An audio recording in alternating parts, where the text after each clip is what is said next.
Good morning, everyone, and very much welcome to our presentation. Peter and Raz, can you all hear me clearly? Yes, Simon, we can Yes, hear Simon. you absolutely Yeah. clear. Excellent. Thank you very much indeed. Just to confirm that I've got the settings correct, so No that's problem. superb. Right, very briefly to everyone, I represent Cambridge University Press as well as Peter and Raz, and my official job title, if you like, is that I am the Senior International Education Consultant and Teacher Trainer for the Education Division of Cambridge University Press. I'm a teacher with some years of experience. I've been working around the world, and in the last however many years, I have probably met some of you, but I've been involved in advising schools and training teachers on how to improve their teaching with and using Cambridge curriculums, Cambridge books, etc., etc. So I have a sort of a slight idea of where you are, but I'm going to start off by asking you a little bit of a question now that I want you to think about, and this is asking you very briefly to think, where are you now? And if you can, as Peter suggested, if you have to still write a detailed lesson plan for all your lessons, can you let me know yes or no very quickly, and just sort of, it's not an official poll, but I just want you to think about, what do you do now? Are you still expected to write lots and lots of lesson plans? While you're sending your feedback, I'll tell you a little story about that. I was in a school recently, and I spoke to the deputy principal, and I asked her, do you expect your teachers to write lesson plans and submit them? And she said, oh yes. And I said, what do you do with them? And she said, well, I can and do manage to read some of them, but I usually spend most of my weekend, because it was quite a big school, looking through them and making some comments. So I said, can you read everyone's lesson plan every time? And she had the grace to admit that no, she couldn't. And she didn't always manage to give her teachers feedback. So I asked her a simple question at the end.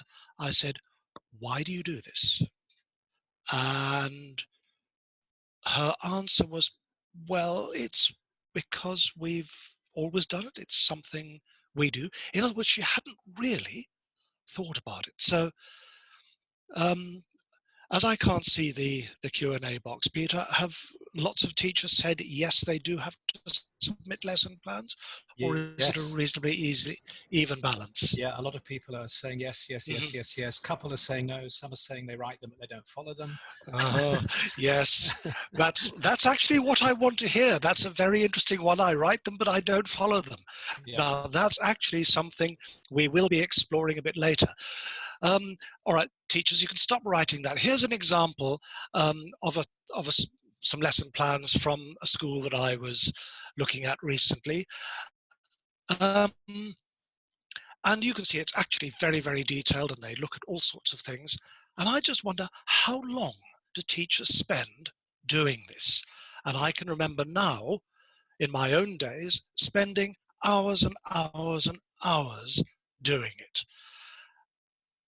And again, let me think about it. Where are you now? And here's a little quote from an educational thinker and blogger in the United Kingdom who's saying, if you're still submitting detailed lesson plans, then don't accept this as being normal or okay, or in particular, best or good practice. It's archaic and old school. So basically where we're coming from at the moment, and what he's saying and what I will agree with, is writing detailed lesson plans for the average teacher is a complete waste of time. It's not actually serving any purpose. So if you have a thumbs up or a thumbs down, you can show that now. So let's see, what does the Department of Education in England say about this? So this is for all schools following the England National Curriculum. And they have said creating detailed plans can become a box ticking exercise. In other words, it pleases just the inspectors or the principals. But look at this. And it can create an unnecessary workload for teachers. Unnecessary workload, taking time away from the real business of planning. And it offers false comfort of purpose. And I've been in schools where quite literally teachers have been, if you like, assessed or graded on how well they write their lesson plans, not what they do in the classroom. So let's think about that. And I know it's quite controversial for some of us, but let's have a look and see why. Learning pays no attention to a lesson plan. So what we're trying to say here is that you can be a brilliant planner. You can plan your lessons, you can write bullet points, you can write an incredible amount of detail. But what happens when you're asking a question or you're saying something else and the children go off plan?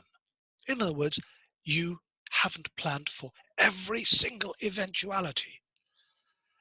That last line that I've written there, a quality lesson is formative in nature and responsive to learning needs. In other words, if you ask a question and the answer that you get back is not the next stage in your lesson plan, what do you do? If you cannot adapt to it, then you're not really meeting learning needs. And that emphasis is on learning, as opposed to following a lesson plan. Now, I know in the real world, most schools will still expect lesson plans. We know teachers spend a long time doing them, and we know management use them for evaluation or teacher accountability. We know lesson observations by SLT expect plans to be followed. I'm going to show you a little image in this next screen. And when you look at this image, I want you to have a good look at what is actually happening in the classroom. And what I'd like you to just think about and tell me is, what can you see that is not good in this picture? So what's really not very good? What's not the best that could be in this picture? Have a think about that. Peter, if you could read out just a few comments, if there are some comments. Yeah, sure, Simon. The teacher is in the center. It doesn't look interactive. It looks very passive. The observer at the back. That's what I'm looking for. What's the observer doing? Has anyone got an idea? Where's the observer looking? People are saying judging, looking at her notes, not observing. Yep, absolutely. Evaluating. It looks like everyone is pretty much on the ball. That's absolutely brilliant that we can see that the observer isn't actually observing. She's writing notes. She's having to do a tick box exercise, grading that teacher. And that teacher, where is she looking? She's looking at the board. She's not looking at her students. Okay, this is just a snapshot. We admit that. But it gives an indication that actually inspection and evaluation based on lesson plans is not necessarily the best way forward. It's what we currently use. It's not going to change in a hurry. So my purpose is to get us to think, well, if that's our situation, what can we do to improve our work within this current situation? We're never going to be able to make changes. So let's think, what should we, in a perfect world, what should there be? And I would like to suggest 3 levels of plans. And I'm sure all of you as teachers will be working with something very like this, which is a long-term plan, a medium-term plan. And I've said that the long-term plan is something that you can get often from the curriculum provider. So I know Cambridge does provide schemes of work. Cambridge Assessment does. A medium-term plan, And that is often done by individual departments, and a head of department will write the medium-term plan, what they want to happen over term. And then at teacher level, it's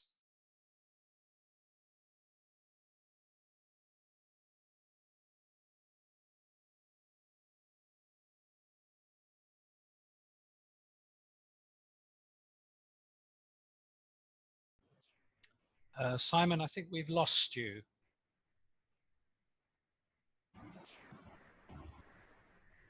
Are you back, Simon? He's online, but we can't hear him.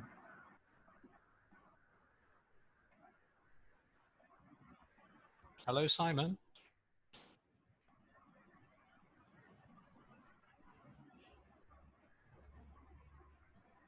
Apologies, everybody. We're trying to get Simon back.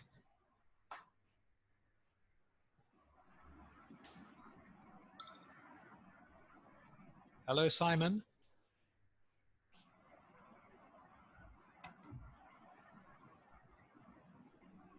Raz, perhaps you could send him a message on Skype. Yeah, sure. I'll do that. Okay, sorry, everybody. Just bear with us. We're trying to get Simon back online. He is online, but we can't hear him.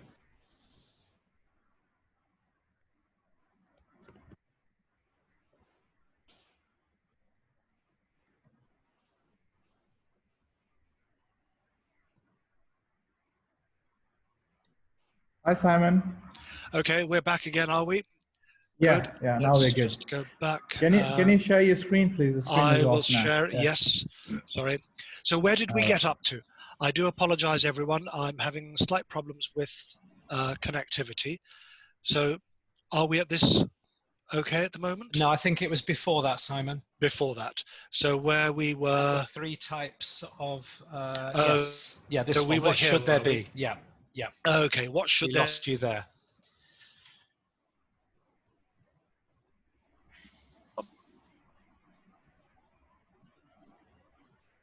We've lost you again, Simon.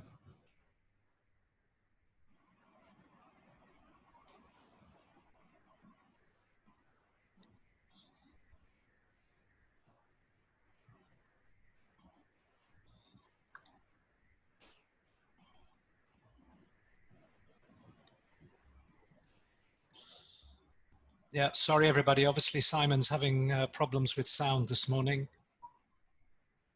Let's see if we can get him back again.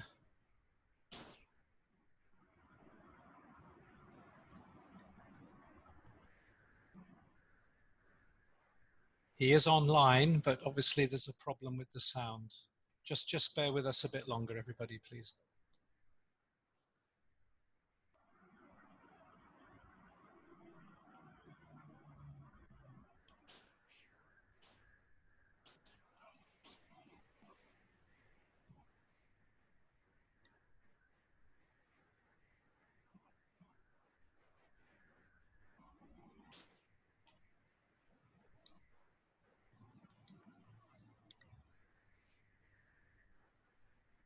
Maybe while we're waiting, I'll try and answer myself some of the questions that you've written in the Q&A box.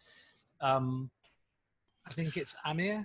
Okay, I'm back. Oh, Hopefully. You're back, Simon. I'm back. Yeah. Sorry, I do apologize, everyone. We are having problems at this end. Did you want to take that question? No, you go for it, Simon. Go for it. Okay, I'll go for it. Right, very quickly, what there should be, I've suggested that there should be 3 levels of planning. A long term, which is school level. So that would be a scheme of work often provided by the exam board. I know Cambridge Assessment, International Education, they do provide schemes of work. Medium-term plan, that should be department level. So each department would plan out what specifics they want their various teachers to do. And that often is by half semester. And that is done by the head of department. And then our short term or the weekly or the unit plan at teacher level. So I see 3 levels. And today I want us to look at what we do at a teacher level. And at teacher level, that is for what we should be doing for ourselves in our classrooms. Now, who should write lesson plans? And yes, there are occasions when teachers should write detailed lesson plans. Trainee teachers, for example, if they are new to a school, new to an area, if you've just come into a new country, new teachers should write, but you don't have to do it for every single lesson. Once you've discovered what the school and the ethos is like, then you can do that. If you know you are going to be absent or if you have to be out, then write a detailed lesson plan for your cover teachers to follow. And for more advanced, if you are planning collaboratively, in other words, a group of teachers are planning together, then that's where you can write detailed lesson plans. But you're not writing every single lesson, your colleagues are writing some of the others. So we need to think about that. Here's just a little picture of trainee teachers. And we would expect new teachers to build their confidence. But what we expect experienced teachers to do, teachers like most of you who are listening to this, and what we would like you to do would be to plan a sequence of lessons, not just individual lessons, but a whole series of lessons, not just activities. We want you to think about what are your students learning? What do you want them to learn? Not just what we want them to do. So we would look at learning intentions and outcomes. I'll talk more about this in a minute. Present the content and skills in a different way. So experienced teachers, you know your classes, you know what you're doing. You don't have to write down every single detail. And we would expect our management teams to know about this as well. Consider also language. Can all your students in every class access all your texts? If not, what can you do about it? And do all students behave in the same way? Do any students have special needs or require extra help? You just need to think about this. You don't have to enumerate everything. Are we back? Good. Yeah, we can hear you, Simon. Okay, good. Sorry, just my screen sort of dropped out temporarily, but it's back again. So we also think, what do we want our experienced teachers to look at? How do you seat them? Do you think about where they are? And can every student see everything comfortably? So I would like us to, when we are thinking about planning, I want us to think about 3 factors that influence learning: academic factors, social factors, and the physical factors. So I'm going to look at each of those in a little bit of detail, not a huge amount, and some of this, if you did listen to my previous webinar on language, you will have some idea of what I'm talking about. So when we think about the academic factors, this is what we are actually wanting to learn. What do we want them to learn? How do we know they're going to learn it? And what we should do about it. And I'm going to start by introducing you to the idea of this learning cycle. Now, again, if anyone would like to just show in the chat box if you've seen something like this before. And as you'll see that in our learning cycle, planning is at the top. It's absolutely key. So whereas I might say, don't write lesson plans, they're a waste of time, I am very definitely not saying don't plan. I'm saying you must plan, but you must plan for learning. It's a different type of planning. It's flexible planning. It means that you don't have to write down every single thing you do, but you must know what you're doing and be clear about how you will respond to the learning that's happening in front of you. So that's why I've said that we have learning intentions. It's what we want our students to learn. Success criteria is how do we know, or how do they know what they're doing? Then we would do a learning activity. We would do something in the classroom. We would give them some formative feedback. Formative being the fact that it wouldn't be summative. They would have a chance to do something about it, which is in the light blue circle, improvement. Have we seen an improvement? And if we have, that informs our next step of planning. So it's cycle, okay? Now, when we think about a learning intention, a learning intention, we can call it a learning intention, a learning objective, a learning goal, a learning aim, anything like that. In other words, but the key is not what do we want our students to do, but what do we want them to learn? What are they actually learning? And this is quite a challenge for some of our teachers, thinking about what's the difference between doing and learning. We'll come to that in a minute. Now, here's an example taken from a Cambridge book, and in this case it's the big screen. In this unit, the learners will talk about different types of films, read about the history of films, listen and discuss a film review. Now, as you can see from this, what we're looking at is these are various skills built around films, not a specific film, but films in general. But it could also be, we could change it to films, we could think about plays, books, etc. So television programs, videos. Now, the key about all of this is when you are thinking about what you want to do and the planning that you put into it, you don't have to do everything in the book. Just because it's in the book doesn't mean to say you have to do it. You need to think about what do your students know and what do you want them to learn, and then be selective. And that's why we talk about this idea of from doing to learning.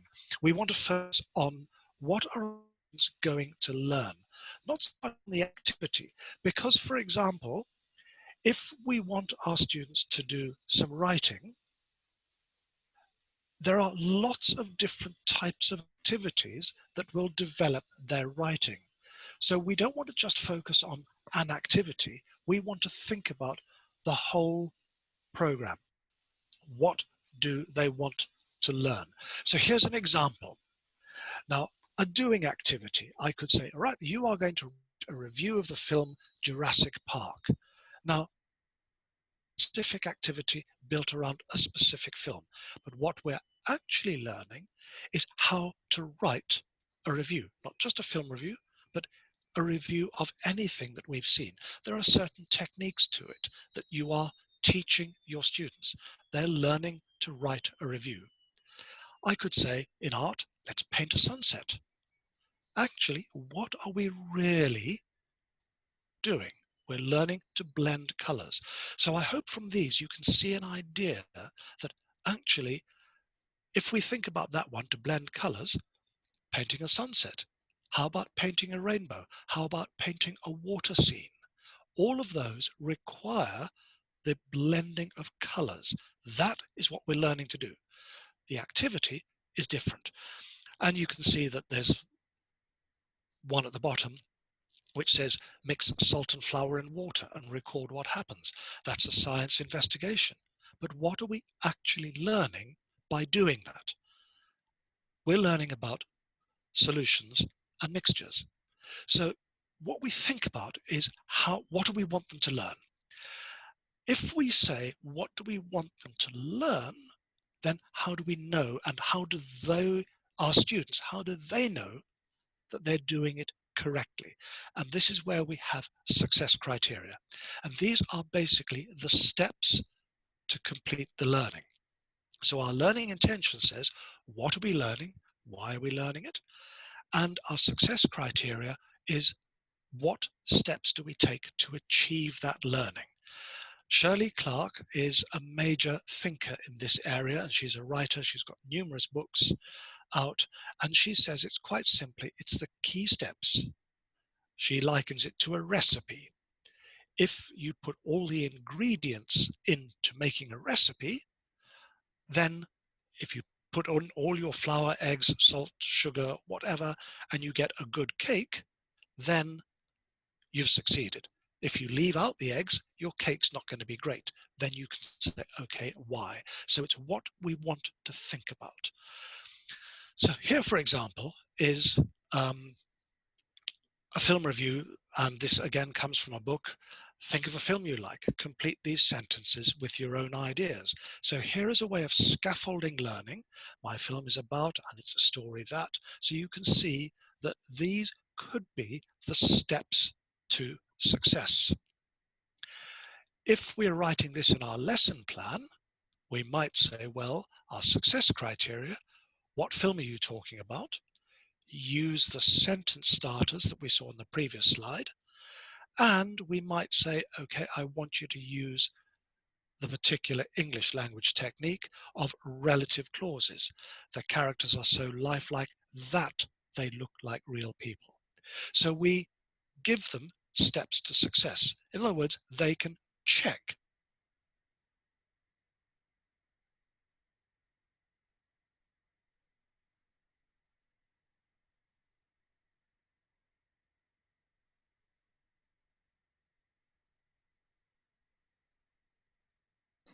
Hi, Simon. Sorry, we lost you. Can you hear us?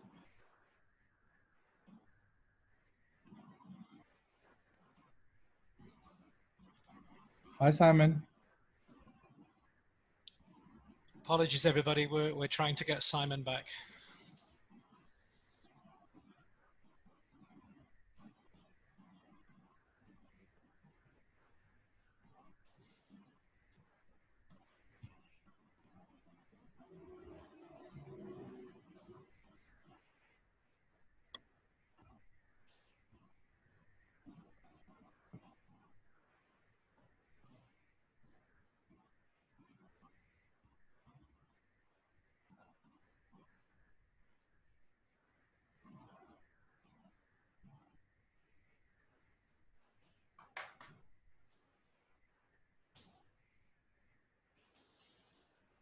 Hi, Simon. Are you able to hear us?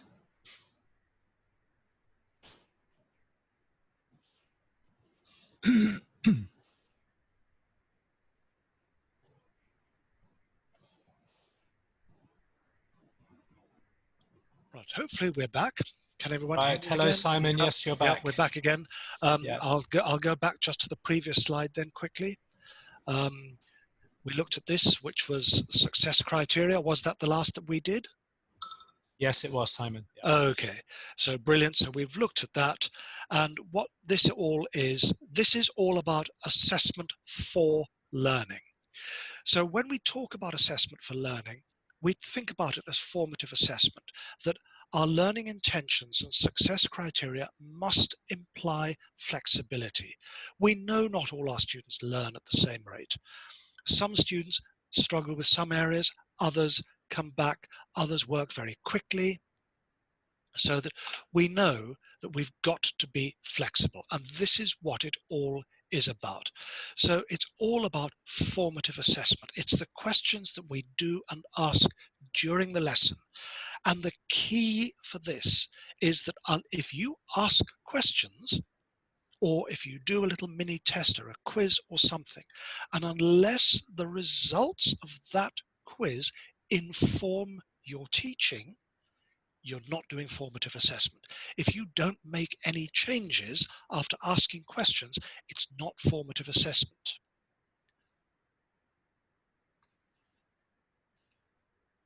And this means that if we're doing something like this, then planning and writing a fixed lesson plan on which you're evaluated means you can't do effective assessment for learning or formative assessment, because you have to stick to a lesson plan.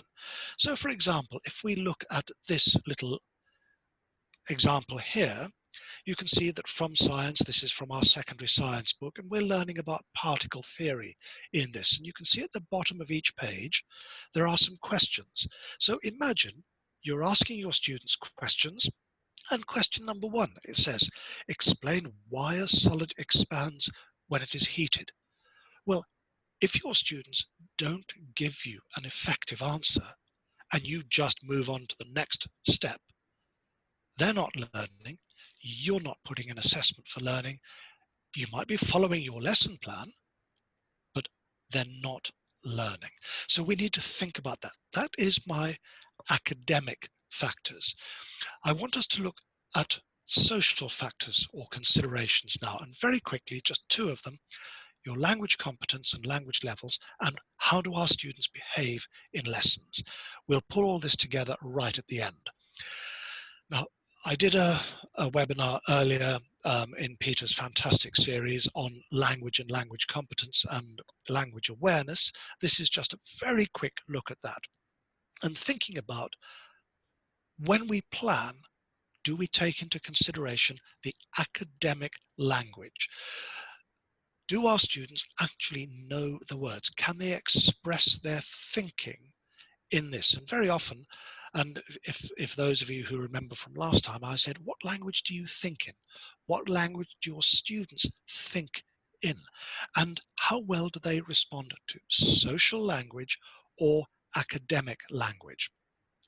So you ask your students a question and they give you an answer which is not great.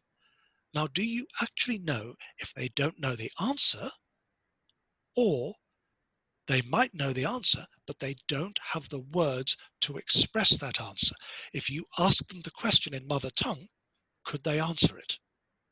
And if the answer is yes, then we've probably got to think about language and our second language. So we talk about this idea of being language aware. Have we actually helped our students to think about the language and the way that they can express their thinking and their learning? So if they can't express their learning, how do we know if they're learning? And as a consequence, we talk about the difference between social and academic language skills. Social language, I talked in my previous presentation about BICS, basic interpersonal communication skills. And then we talked about CALP, C-A-L-P, which is cognitive academic language proficiency. And it just is the difference between social language and a school language. And we need to recognize, particularly if we are teaching at secondary level and we're teaching a content subject, science, history, geography, etc. Those subjects have their own unique vocabulary. If we're even if we're teaching English, and if you are teaching, for example, first language English, and you're having to study particular novels or books, that has a particular language. So we have to be aware of these language needs. So when we're planning, what I'm suggesting in our classrooms is we need to think about how we help our students improve. And this little slide here talks about the clues, the help that we can give our students to understand things. So on the horizontal axis, we have what we call cognitively undemanding, simple language, everyday structures. So, what did you do yesterday? If we can take those structures and help put them in context, it's a continuum. It's not either or. It can gradually increase towards cognitively demanding, where we have subject-specific vocabulary. And I'm thinking, for example, you could say, okay, what did you do yesterday? Oh, I went outside to play. Then you could ask them, what was the weather like? And you can gradually increase, in a familiar situation, the vocabulary that they might need. We then have what we call context embedded. Now, right at the moment, although you can't see, I actually talk a lot with my hands, and I'm waving my hands around, although there's no one to see me, because actually I'm not using my video. You're just listening to me, but I'm still waving my hands around. That's just because of the way that I talk. It's context reduced. You're listening to me. I'm trying to help you by giving you visual clues, hence the slides. So being aware of these ideas around it just helps in our planning. We need to think about, what is it that we do? We need to help our students succeed. We don't want to keep pushing them and testing and testing and testing and testing. We want them to do as well as they can. If you want them to succeed in a test, help them. And this is basically what we need to think about when we're planning, is do they know the words? Have you planned what they need, which words they need? Most lesson plans don't include this if you are planning on a lesson.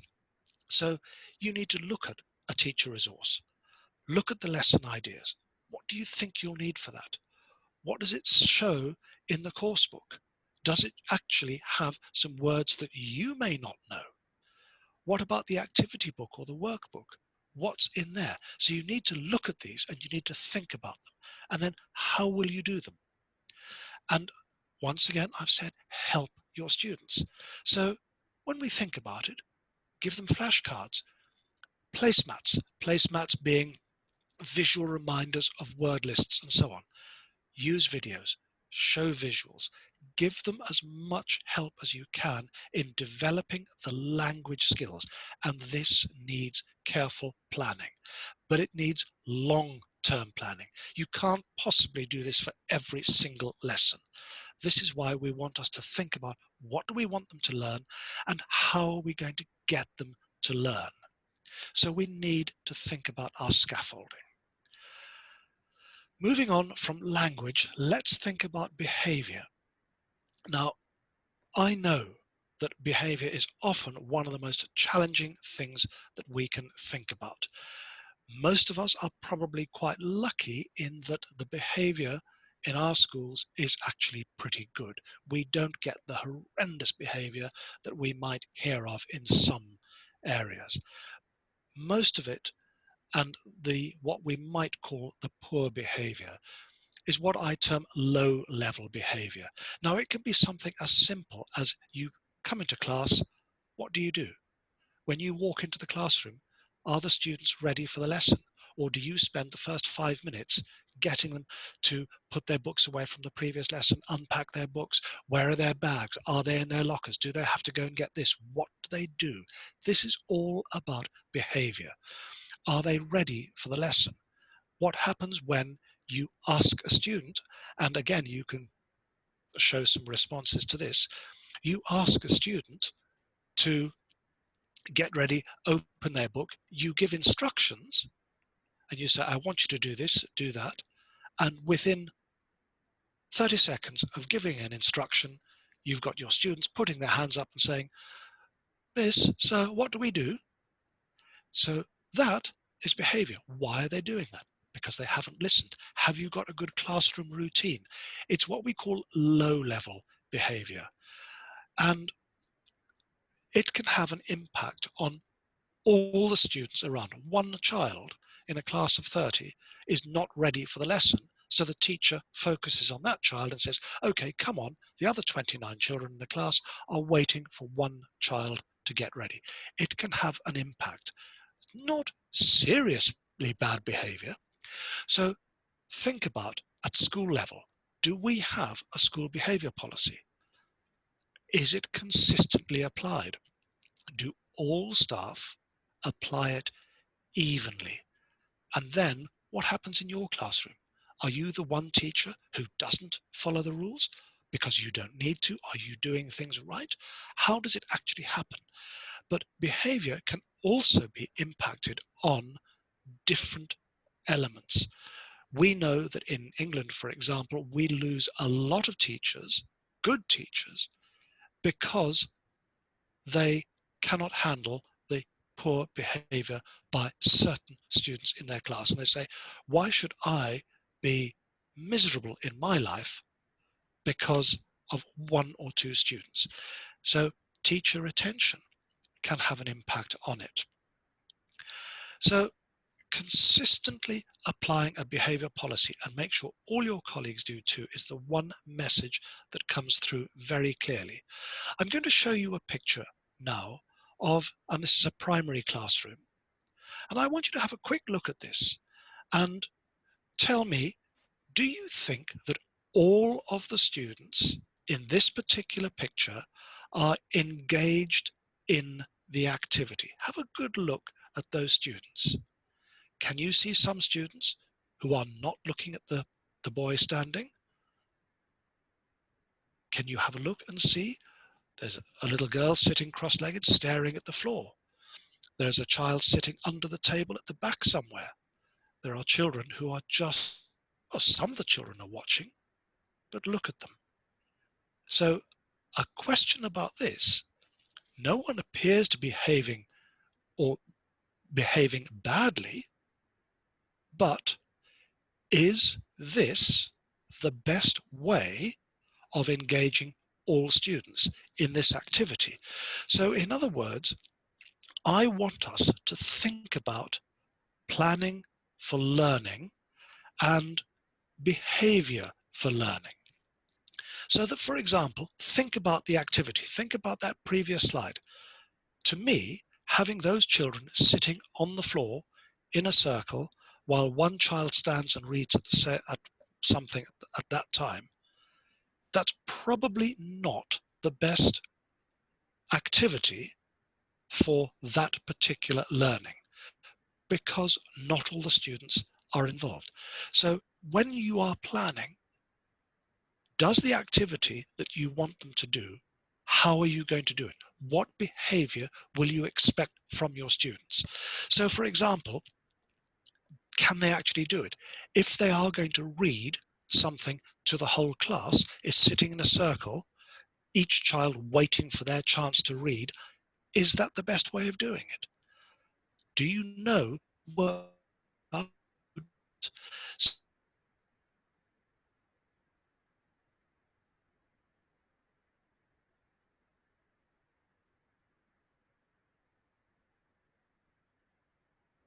Hi, Simon. Sorry, we lost you again. Hello? Apologies, everybody. We'll get Simon back as quickly as we can.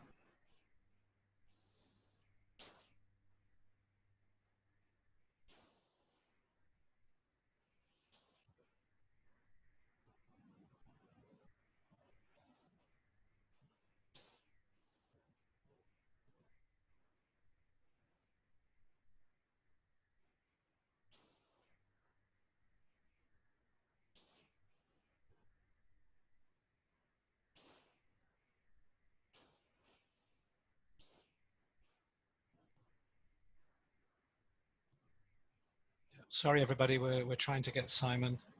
He is online, but his sound seems to have disappeared.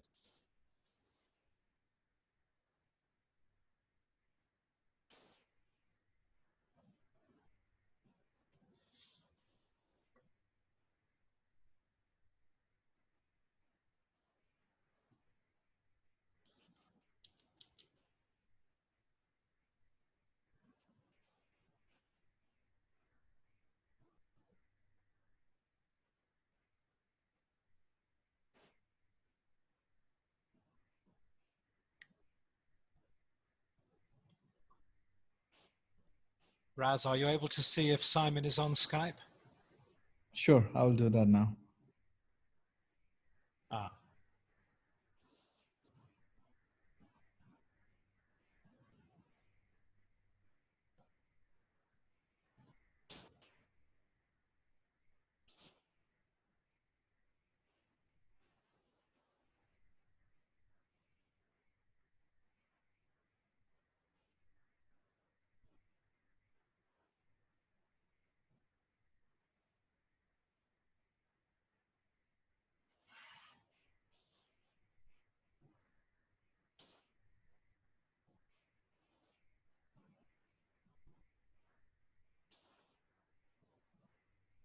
Hello, Simon. Any sign of you?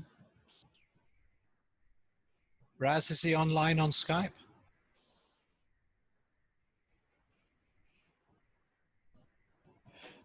Peter, he's offline in Skype. Ah, okay.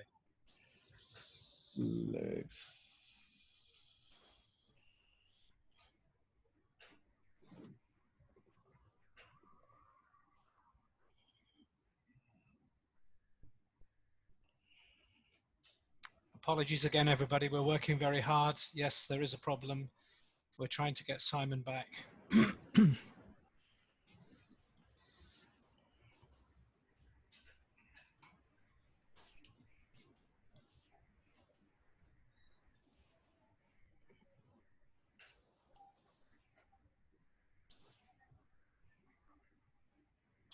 He's offline, Raz. Yeah, I'm trying to get him in.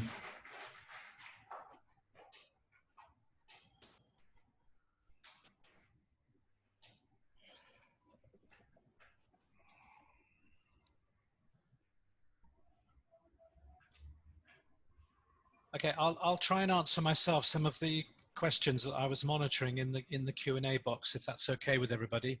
Hopefully we can get Simon back in the next few minutes so he can finish off his webinar. One of the questions that I saw was, how can management assess teachers if they're not going into the classroom and just looking at lesson planning? I think one of the key words is assessment, and maybe we need to make a shift from assessment over to evaluation and development. Assessment is a very negative word, and of course teachers are quite rightly frightened of being assessed. But the question was, how can management check, I guess, on a teacher? Because of course in many cases it's not possible to actually go into a classroom, and the only way that management can check on teachers is by looking at their lesson plans. Unfortunately, I think it's a fact of life, and there needs to be a major shift in the way that we think about assessment of teachers. I absolutely Simon, are agree. you back? I am back. Yeah, Simon I is do back, apologize. Yeah. I absolutely agree on that last comment, Peter. Very much we do need to think about it, because this is all very much about this. Was this where we'd got up to? Yes, and I'm sorry, Simon, but you've only got about 8 minutes left. That's right. I'm very sorry. I am going to, and I apologize for dropping out all the time. No worries. Thanks for coming back. But we'll keep on doing our best. So yep. Really what we're thinking about is this idea of planning behavior for learning is, what do we think and what activity are we doing for and with our students? What learning do we want, and is this the best way of doing it? Have they got the skills? Because really, most students don't behave totally brilliantly when they're bored. And that's the ultimate way of thinking about it. Why aren't they engaging? Why are they bored? Because they're not really engaged. So try and make sure that your lessons are engage all students over time. And if they know that there's going to be something coming up that they will enjoy doing, they're most likely to sit and behave well through that. Give them a choice.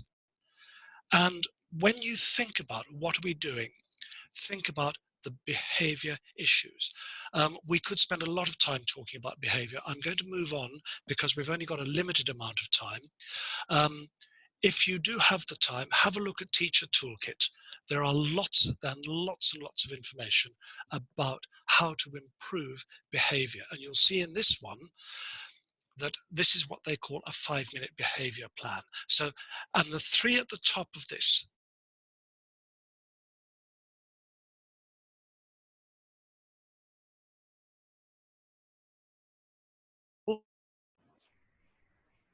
I think we've lost you again, Simon. Very sorry. Sorry, everybody.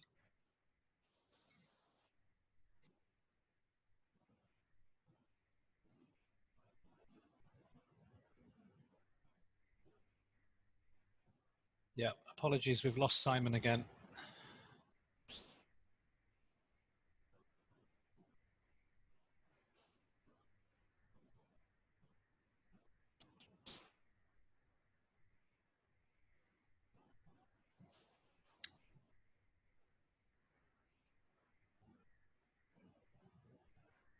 Apologies, everybody. We'll get trying to get Simon back as quickly as we can.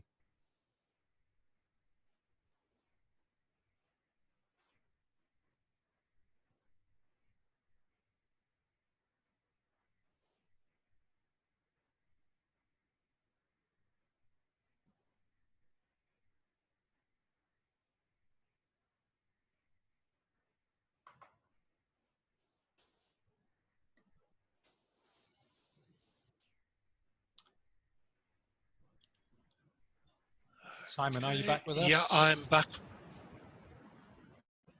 Sorry. So last bit on this one, think about the fact that if our students are all engaged, they're happy and they're secure and they know what they're learning, the steps to take and why they're doing it, generally speaking, they'll behave. Simon, are you able to join us? Yes, can you not hear me? I thought I was back. Yeah, we can hear you, Simon. Oh, good. Okay. I can't. Oh, right. I'm here. So what I was suggesting was... Russ, can you hear Simon? I can't hear him. Yeah, but I can hear Simon. Everybody can hear in the chat as well. Oh, Peter. but I can't. Okay, sorry. Okay. Right, so very quickly, engaged, happy and secure students who know what they're learning, the steps to take and why they're doing it, generally speaking, will behave well. And last time I talked a little bit about what I call immersive learning. And that is where effectively we talk about immersion in language terms, but if we talk about immersive learning, then it's where they're giving their whole attention to the tasks at hand. Finally, and a very quick whiz through, is what I call the physical or environmental factors. And this is, you can't totally plan for everything, but the key consideration is if you want our students to learn, give them a good learning environment. So does your classroom look something like that? Or have you got a full, busy, stacked up classroom where you can hardly move around? So what we're thinking about in this is the fact that actually the influences on our students, the school and what we call the built environment, the actual classroom environment. There was a study that I've referenced that was done across some UK schools, and they reckon that the way that your classroom and school looks, in other words, the built environment, can have a huge 15% impact on our students' learning outcomes. So it really can make a huge difference as to how well our students perform. And if we can manage our learning environment. So for example, I look at this classroom. Now this looks quite a nice classroom, but they're still not perfect because it's aimed at possibly slightly younger people. It's very cluttered. There's probably too much in that classroom, too much distraction. So struggling and finding the best way forward.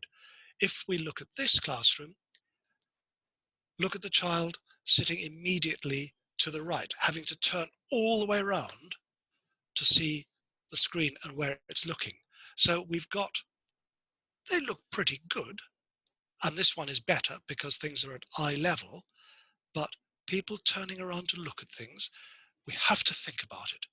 What happens? So here I'm talking very quickly about seating that matches the activity. So think about what is it that you're doing, and again, planning for it. If you are going to do collaborative work, move them into groups. Don't let them just run around the classroom. In pairs for pair work, it's great for peer support. Individual work, because they can just move slightly apart. Individual desks. So basically you've got three simple options: single desks, pairs, or how you group them. So this is what I'm talking about. For example, in this particular book, you can see that actually in activity 1 is an individual activity, or it could be, but it suggests, and I would do it as a group activity. But number 2 could be individual. Number 3, find the words could be individual, but it's probably better to do it in pairs. Number 4 also. Number 5 is working in small groups. Number 6 is back to it. So be flexible. It requires thinking about, it requires planning. In this one, this is a couple of activities, finding your bones. It's very clearly, in this case, individual activities. You could do it as a pair, but you need to think about it. Activity, make a skeleton, 1.2, make a skeleton. That's probably individual, but you could do it as a pair. So think about, and it requires planning, but it needs to be flexibility. You don't have to have a fixed layout. Simon, I need to stop you in yeah. about 1 minute from now, I'm afraid. Yeah, I have got one more slide. So there's a cluster, which is a group. There's a horseshoe that you can look at. And then finally, to put it all together, I've come up with a little idea of a lesson plan that looks at the various elements. And the final one is this one. So here we are. It's a plan for learning. Don't just think about the activities or assessments, academic factors, social factors, and physical factors. I do apologize, everyone, for repeated interruptions. The internet, I live in a remote little village in England, and we are struggling for connections. Enjoy what you do. Enjoy your life. Be brilliant. As a teacher, you are already brilliant. Thank you so much, Simon. That was absolutely amazing. And as Simon says, apologies to everybody for the interruptions. We will make a recording of Simon's amazing webinar available to you once we come to the end of this whole webinar series. And let's hope that maybe one day, Simon, we can invite you back to do that again. I do hope so, without the interruptions, yes, yeah, absolutely. We'll certainly hold you to that. And there's some wonderful comments coming through, Simon, on the chat box, thanking you and saying how amazing everybody found it. So thanks again, Simon. Thank you very much.